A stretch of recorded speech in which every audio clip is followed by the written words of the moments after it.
The sun beat down on the hills of Gath-Hepher, where Jonah, son of Amittai, sat beneath an olive tree. He had been called a prophet of the Lord, a man chosen to carry messages of warning and hope. But this message was different. That morning the voice of God had come to him clearly. "Arise, Jonah, go to Nineveh, that great city, and cry out against it, for their wickedness has come before me." Jonah froze.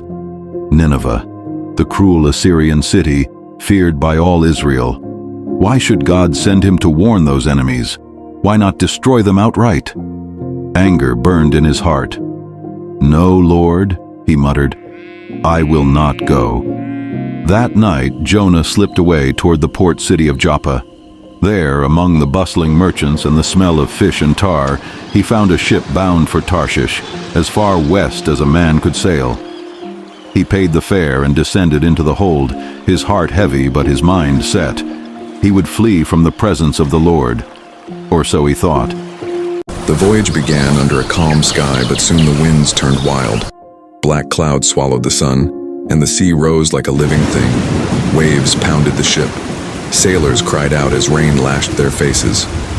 "Throw the cargo overboard," shouted the captain. "We'll sink if we don't." Jonah lay below deck trying to sleep, but the ship groaned, and the voices above grew desperate. The captain found him and shook him violently. "What are you doing, sleeper? Pray to your God. Maybe he will save us." The sailors cast lots to see who was to blame for the storm, and the lot fell to Jonah. Their eyes turned on him. "Who are you? What have you done?" Jonah's voice trembled as he answered, "I am a Hebrew, and I worship the Lord, the God of heaven, the one who made the sea and the dry land. The storm is because of me. I fled from him." The men recoiled in fear. "What should we do to you so the sea will be calm for us?" Jonah bowed his head. "Throw me into the sea and it will grow still. I know this tempest is my doing." They hesitated, but as the waves grew worse, they lifted him and cast him into the raging water. Immediately, the wind died. The sea became calm. The sailors fell to their knees in awe, whispering prayers to Jonah's God. But beneath the waves, Jonah sank into darkness, cold, silent, endless. As Jonah's lungs burned and his strength faded, a shadow loomed beneath him, vast, alive, and terrible. In an instant, the great fish swallowed him whole. He tumbled into the darkness of its belly, surrounded by the sounds of rushing water and the echo of his own heartbeat. The smell was foul, the heat unbearable. Yet Jonah was alive. In that living tomb, he cried out to God, "Out of the depths I called to you, and you heard me." The waters closed around me, the weeds wrapped about my head. Yet you brought up my life from the pit, O Lord my God.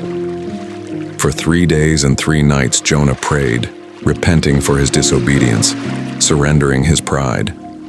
And on the 3rd day, the fish stirred. It rose toward the surface, and with a mighty heave, vomited Jonah onto dry land. Jonah collapsed on the sand, gasping in the light of dawn, covered in seaweed but alive. He had run from God, and still, God had shown mercy. Days later, as Jonah's strength returned, the voice of the Lord came again. "Arise, Jonah, go to Nineveh, that great city, and proclaim the message I give you." This time, Jonah did not run. He traveled across desert and plain until the walls of Nineveh rose before him, massive gates and towers teeming with people. He entered the city and cried out, "40 days more, and Nineveh shall be destroyed." His voice echoed through the streets. Merchants paused mid-sail, mothers stopped their work, and even the soldiers listened. The news spread like fire. The Hebrew prophet had spoken doom. But something miraculous happened. The people believed. From the poorest beggar to the king himself, they tore their robes, put on sackcloth, and fasted. The king sat in ashes and proclaimed, "Let every man and beast cry out to God. Let us turn from our evil ways. Who knows? Perhaps he will show us mercy." And when God saw their repentance, he did not destroy the city. His mercy triumphed over judgment.